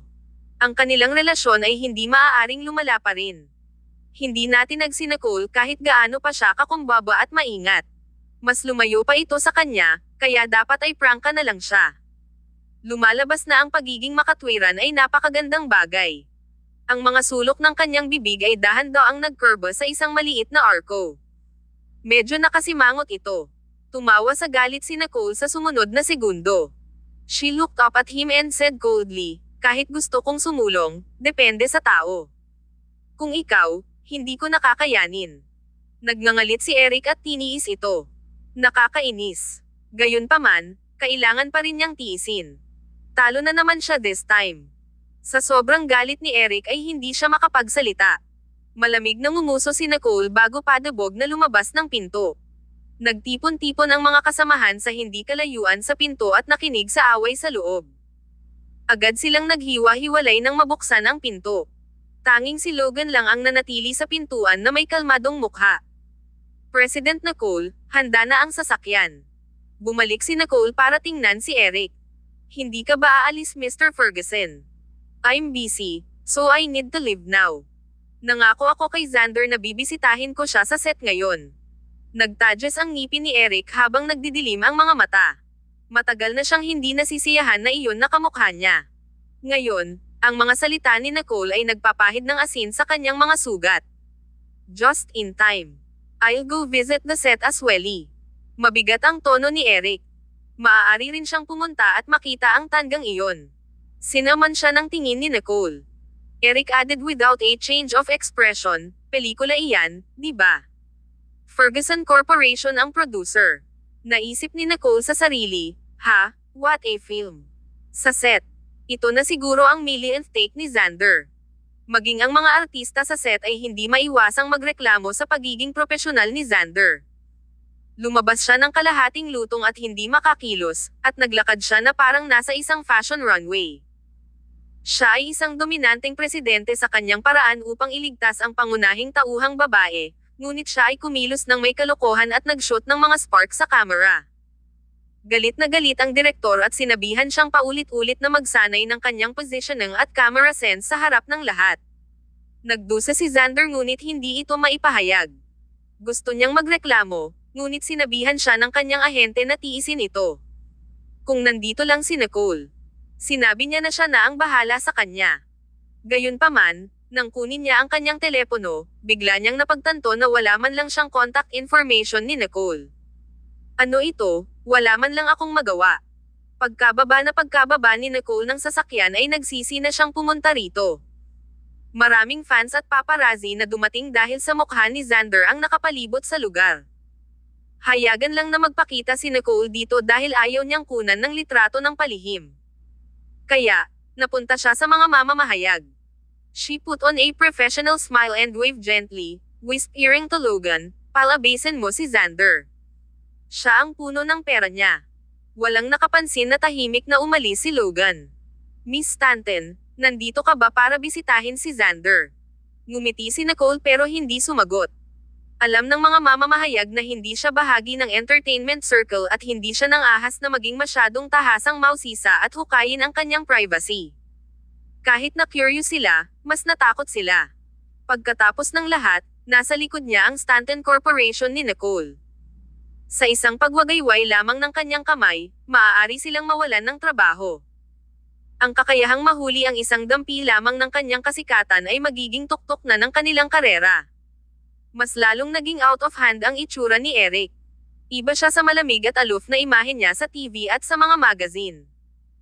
Ang kwelyo ng kanyang shirt ay natanggal, at ang kanyang suit jacket ay nakatalukbong sa kanyang braso, na nagmukhang bahagyang mas casual at nakakabighani. Sa sandaling lumitaw siya, Ang mga mamamahayag ay mulat na gumawa ng paraan para sa kanya. Tumayo si Eric sa tabi ni Nicole at binigyan siya ng maamong tingin. Ang kanyang ngiti ay mainit at napakadoteng. Nahuli ng mga reporter ang eksenang ito. Mr. Ferguson, nandito ka rin ba para bisitahin si Xander? Alam ng lahat kung ano ang pinagkakatiwalaan ni Xander para mag-stand out. To put it bluntly, everyone. Inisip na itinuring ni Nicole si Xander bilang stand-in ni Eric. Ang pag-iisip ng tunay na pakikitungo at ang kapalit na lumilitaw sa parehong frame ay lubhang kapana-panabik. Oo. Kabanata 516. Ang tragic center spot. Si Eric talaga ang pumunta para bisitahin si Xander ng personal. Kasama si Nicole. Agad na tumahimik ang ingay. Walang nakakaalam kung paano mag-react. Sa sumunod na segundo, nakita nila si Xander na paparating na puno ng sigla. Pagod na pagod siya sa paulit-ulit na pag-ulit na halos maluha-luha siya sa tuwa nang mabalitaan niyang binisita siya ni Nicole. Hindi naman siya pinaghirapan ng direktor at hinayaan siyang umalis sabay wave ng kamay. Tingnan mo. With a rich woman as a backer, iba ang treatment sa kanya. Kakadating lang ni Xander nang makita niya ang grupo ng mga reporter na nakapalibot kay Nicole. Tuwang-tuwa siya na makakasama niya sa publiko si Nicole. Ang pagkakataong ito ay higit pa sa kanyang pinakamaligaw na mga pangarap. Nandito na si Xander. May nagsabi nito sa karamihan. Lahat din ay sinasadyang gumawa ng paraan para sa kanya. Pinigil ni Xander ang pananabik sa kanyang mukha at ipinakita ang isang kasiya siya at mapagkumbaba ng ngiti. Habang naglalakad siya, nakita niya si Eric Ferguson sa tabi ni Nicole. Nanlamig ang kanyang mga paa at tumigas ang kanyang ngiti sa kanyang mukha. Isa lang ang nasa puso niya. Oh, ano ito? Natural na hindi pa kakawalan ng mga kamera ng reporter ang nag-iisang tao na bahagi ng entertainment circle. Ang mga kamera at mikropono ay itinulak sa kanyang mukha, ngunit hindi siya naglakas loob na magpakita ng isang pahiwatig ng kawalang kasiyahan. Nananatili lamang siyang matigas ng ngiti at lumakad papunta kina Nicole at Eric nang mahina ang mga hakbang. Magalang na lumipat si Nicole sa gilid at nagbukas ng posisyon sa gitna para sa kanya. Ang center spot. Isang lugar sa gitna sa pagitan ni Nicole at Eric. Sumpa ni Xander sa puso niya. Hindi ito ang gusto niyang posisyon sa gitna.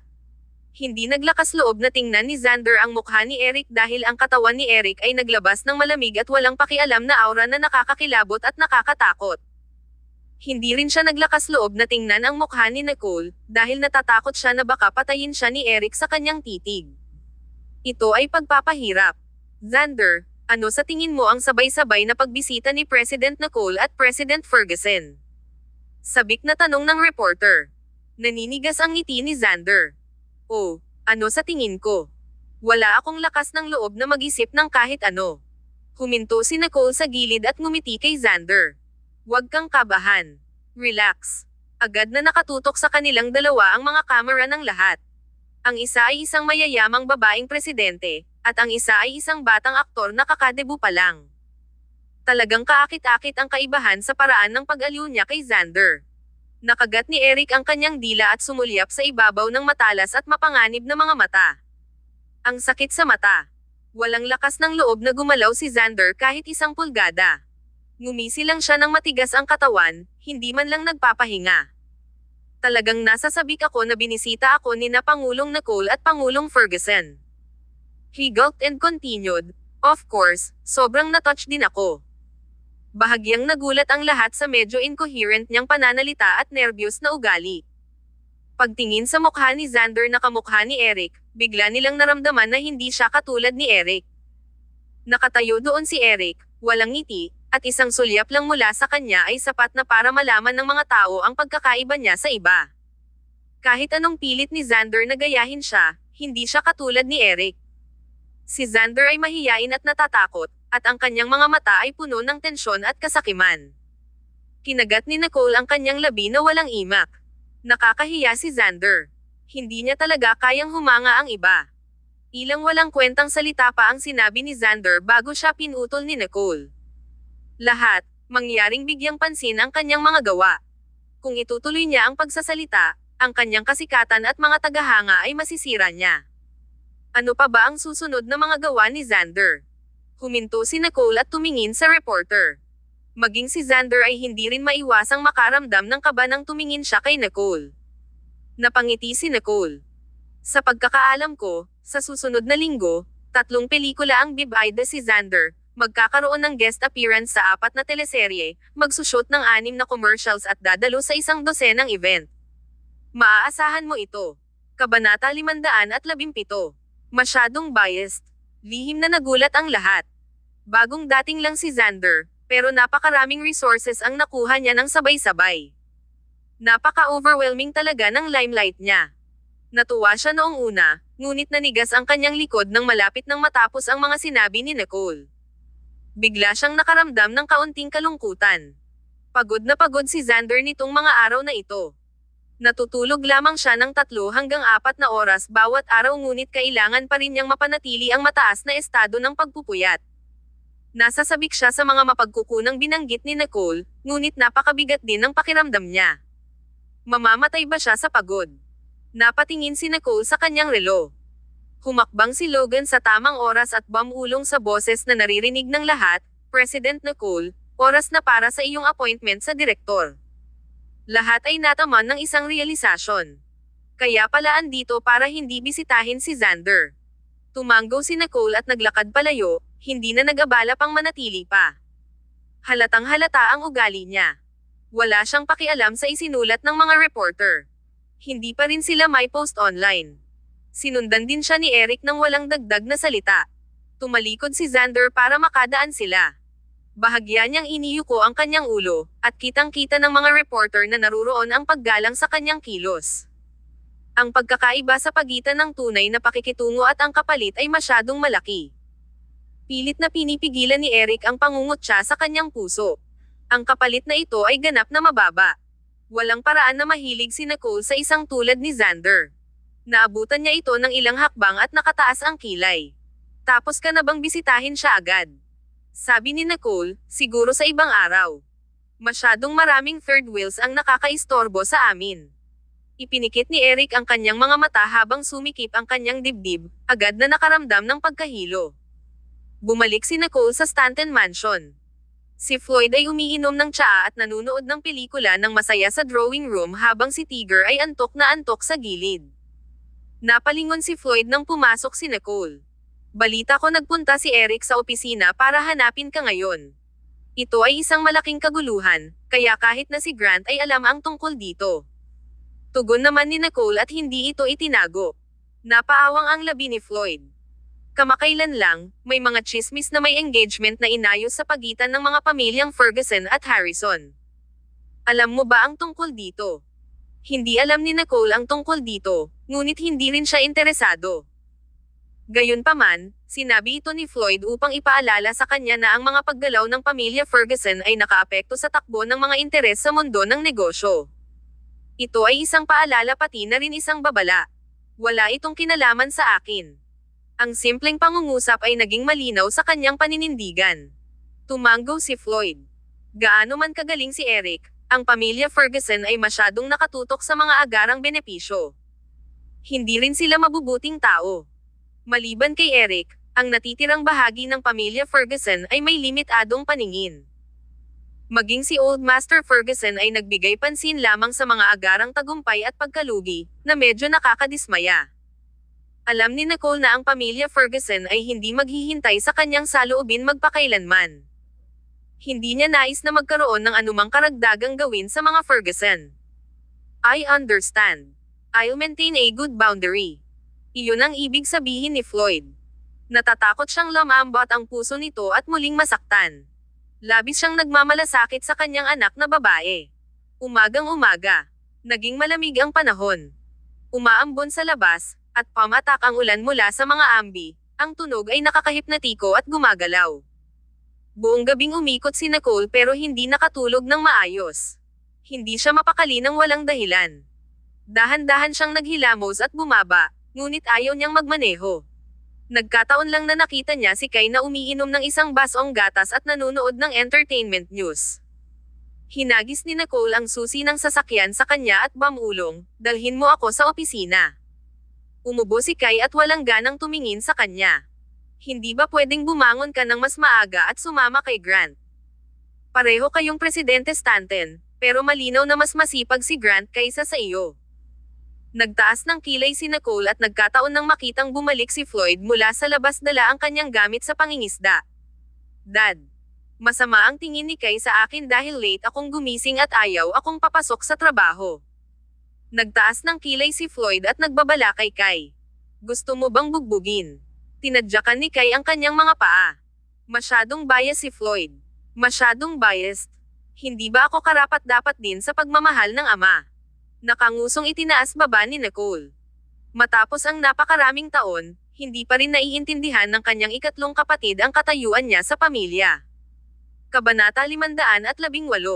Hinihiling namin sa iyo ang good fortune. Lobby ng Stanton Tower. Pagkalabas na pagkababa ni Nicole sa sasakyan, pinaandar ni Kay ang accelerator at tulala na umalis. Nagtatampo siya. Hehe. Miss Stanton. Isang pamilyar na boses ang tumawag. Lumingon si Nicole at nakita si Toto na tumatakbo habang hinihingal. Hawak niya ang isang asul na rectangular custom-made box sa kanyang mga kamay. Nanlabo ang mga mata ni Nicole, bahagyang hindi nakapagsalita. Si Eric ay patuloy na nanonombot sa kanya. Lalo siyang naging walang modo. Inabot ni Toto ang asul na kahon. Magandang umaga, Miss Stanton. Maingat na pinili ni Mr. Ferguson ang mga ito para sa iyo. Kakalipad lang nito mula sa ibang bansa. Sana ay magustuhan mo ito. Diretso niya itong binuksan nang hindi na hinintay na magsalita si Nicole. Sa loob ay isang palumpon ng mga pinong pulang rosas, maliwanag at mabango. May hamog sa mga talulot at ang mga dahon ay napakarilag, na ginagawang mas mainit at mas mapula ang mga ito kaysa sa mga ordinaryong rosas. Maraming tao ang papasok at umaalis sa pasukan ng Stanton Corporation. Malinaw na nais ni Eric na maakit ang atensyon ng lahat at ipahayag ang kanyang soberanya. Natural na nakita ni Nicole ang kanyang masasamang pag-iisip. Hindi siya sumagot at walang pakialam na tumingin kay Toto. Hindi ko kailangan. Ibalik mo. Pinunasan ni Toto ang kanyang mga kamay at pinaikit ang kanyang mga mata sa isang ngiti, hindi nagmamadaling sinabi, Miss Stanton, bagamat lumipat ka sa Imperial Gardens, may mga parsela pa rin na inihahatid doon. Initabi ko ito para sa iyo. Natigilan si Nicole.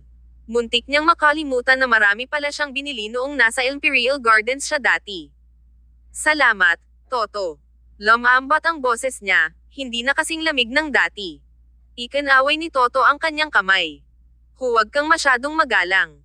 Ang mga ganitong marangal na bulaklak ay makakapantay lamang sa isang marangal na tulad mo. Ang mga bulaklak ay pinili para sa iyo, kaya kung hindi mo ito tatanggapin, ang kanilang kagandahan ay masisira. Hindi mapigilan ni Nicole ang mapangiti habang kinukuha ang kahon. I'll only accept them this time. Hindi na mauulit. Tinanggap niya ang mga ito dahil si Toto iyon. Oo naman. Napangiti si Toto at nakahinga ng maluwag nang makitang pumasok si Nicole. Pagkatapos, bumalik siya sa isang low-profile ngunit may mamahaling sasakyan sa hindi kalayuan. Nakita ni Eric ang pagbabago sa kanyang ugali at bahagyang nataranta. Tinanggap niya. Malinaw niyang nakita kung gaano kalamag ang ugali nito sa simula, ngunit naging maamo at maamo ito sa sumunod na segundo. Masyadong biglaan ang pagbabagong iyon, tama ba?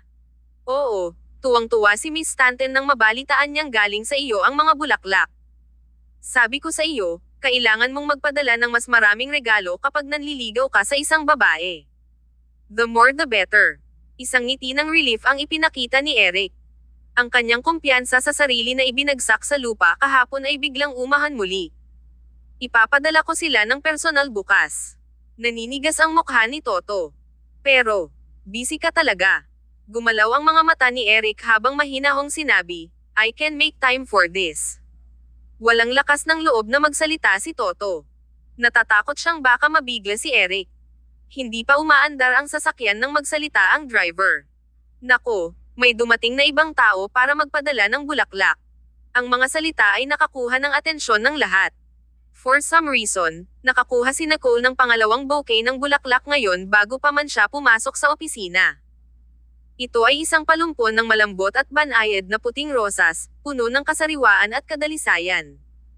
Nagkaroon sila ng ibang uri ng kagandahan. Masayang hinawakan ni Lil Michael ang mga bulaklak sa harap ni Nicole. Pretty lady, galing ito sa akin. At Daddy, we wish you good luck. Natigilan si Nicole at hindi napigil ang tumawa. Iyon ay isang taos-pusong pagpapala. Nagustuhan niya. Ang bouquet ng white roses ay elegante at pino. Alam niya sa isang sulyap na si Clayton ang pumili nito. Naaayon ito sa kanyang mahinhin at banayad na ugali. Pretty lady, can I stay with you today? I won't disturb your work. I'm very obedient. Hinawakan niya ang kanyang maliit na mukha gamit ang kanyang dalawang kamay, na parang ang cute niya.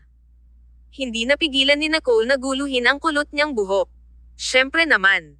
Kinuha niya ang maliit na kamay ni Michael at naglakad papasok. Casual niyang inabot ang pulang rosas sa security guard at kinuha ang mga puting rosas sa itaas. Sa sasakyan, tanaw na tanaw ni Eric ang eksenang ito. Bakas sa mukha ng makisig na puno ng galit ang lungkot. Ang anak ni Clayton ay kasing inis din niya. Napaisip si Eric. Kabanata 519. Gusto kitang makita.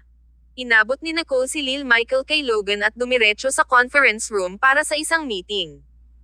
Nang muli siyang lumabas, si Lil Michael ay masunuring naghihintay sa kanyang opisina na gumagawa ng isang palaisipan. Saglit na nagbasa ng mga dokumento si Nicole hanggang sa tumunog ang kanyang telepono. Dinampot niya ito at nakitang galing iyon kay Clayton.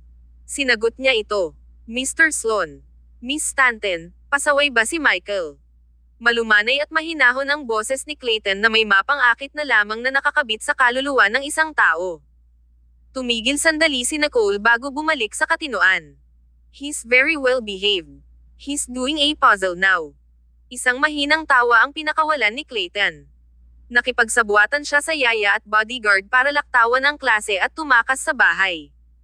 Alam kong makakasama kanya. Tila napagtanto ni Lil Michael kung sino ang kasama ni Nicole sa telepono at napatakbo ito nang nanlalaki ang mga mata. Pretty lady, si Daddy ba yon? Inabot sa kanya ni Nicole ang phone. Yup. Gusto mo ba siyang makausap? Hindi. Desididong ibinaba ni Lil Michael ang telepono. Nag-effort siyang tinapos para mapag-isa niya ang pretty lady. Hindi niya hahayaang may mangistorbo sa kanila. Tiningnan ni Nicole ang naputol na tawag at ngumiti bago nagpadala ng mensahe kay Clayton. Ibabalik ko siya kapag tapos na siyang maglaro. Sagot ni Clayton. Sasanduan ko siya. Makalipas ang ilang segundo, may pumasok na namang mensahe. Makikita rin kita. Saglit na natigilan si Nicole. Hindi niya alam kung paano sasagot, kaya hindi na lang niya ginawa. Hinayla ni Lil Michael ang braso niya at ngumisi. Pretty lady, huwag mong hayaang kunin ako ni Daddy. Kinurot siya ni Nicole at ngumiti. Okay. Malapit nang magtanghali. Kumatok si Logan sa pinto at pumasok. Mr. Sloan is here. Imbitahan mo siya. Lumitaw sa pintuan ang mainit at payat na poster ni Clayton. He said with a gentle smile, naiistorbo ba kita? Sabi ni Nicole, hindi naman.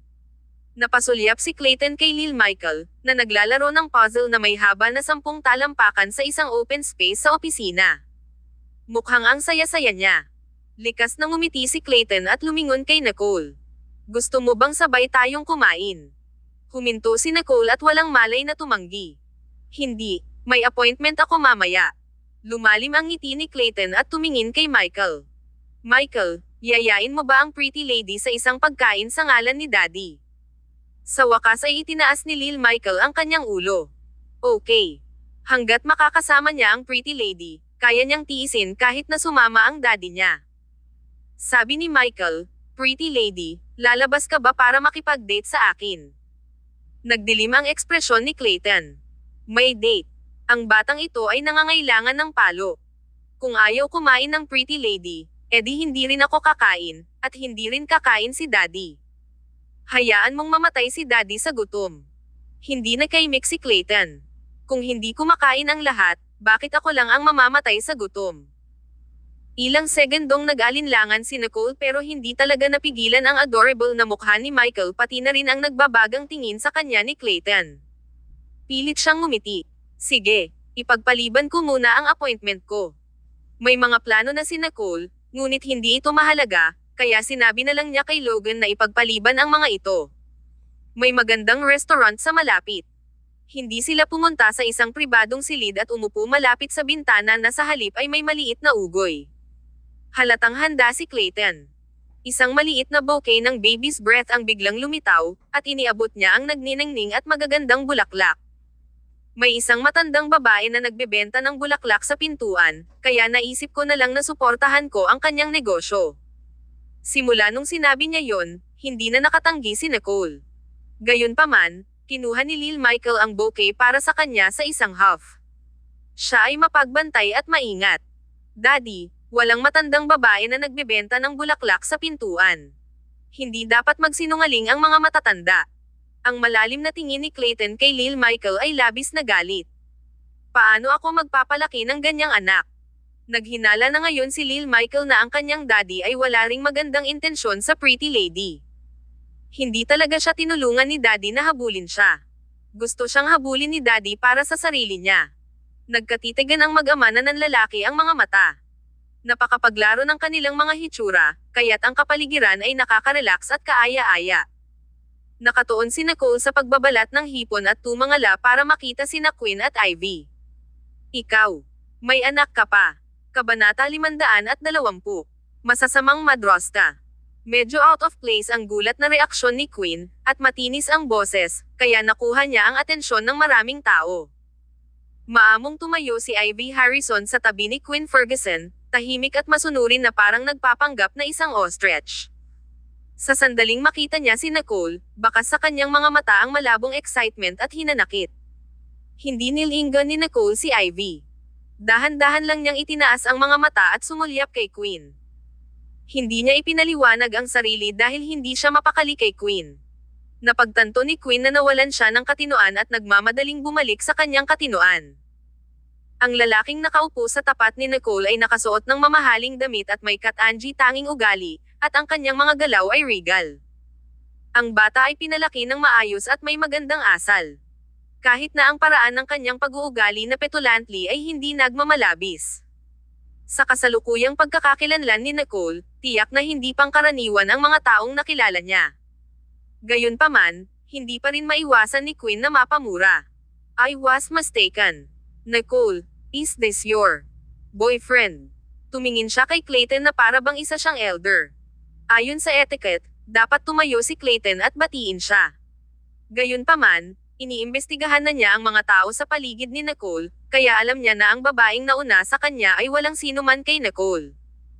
Kinuha ni Nicole ang kanyang pagkakataon at binalatan ang hipon na may matikas na paggalaw bago ito inilagay sa plato ni Lil Michael.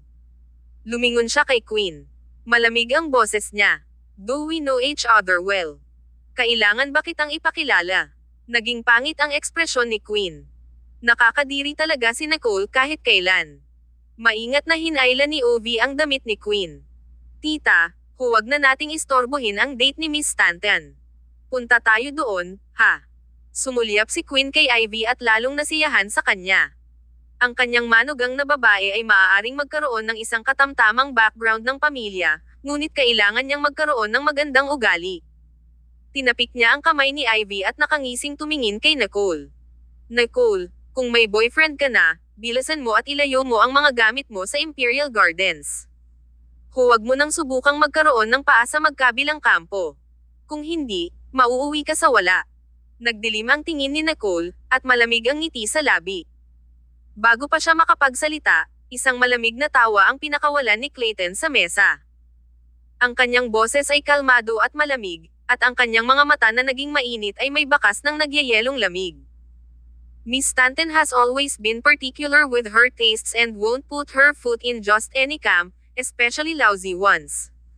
They're unworthy of her noble feat. Nagyelo ang kapaligiran sa isang iglap. Galit na galit si Quinn.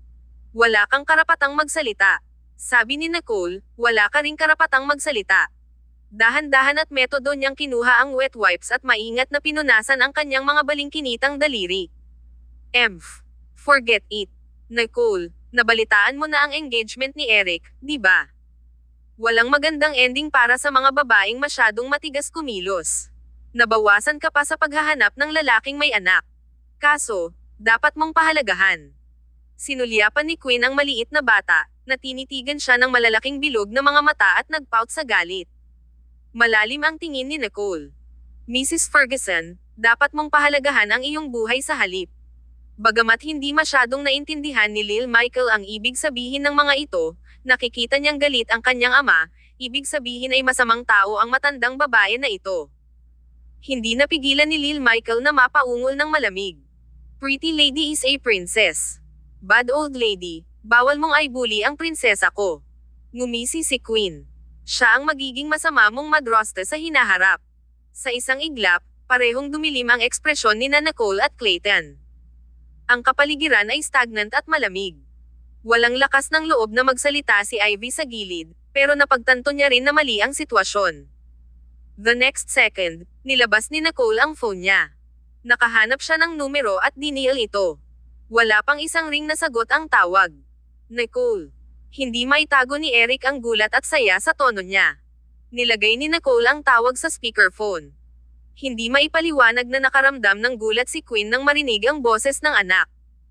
Sinabi ni Nicole, Mr. Ferguson, ang relasyon sa pagitan ng mga pamilyang Stanton at Ferguson ay sa wakas ay bumuti, ngunit ikaw ay sabik na mahulog sa amin. Dahil ba natagpuan mo na ang iyong susunod na target?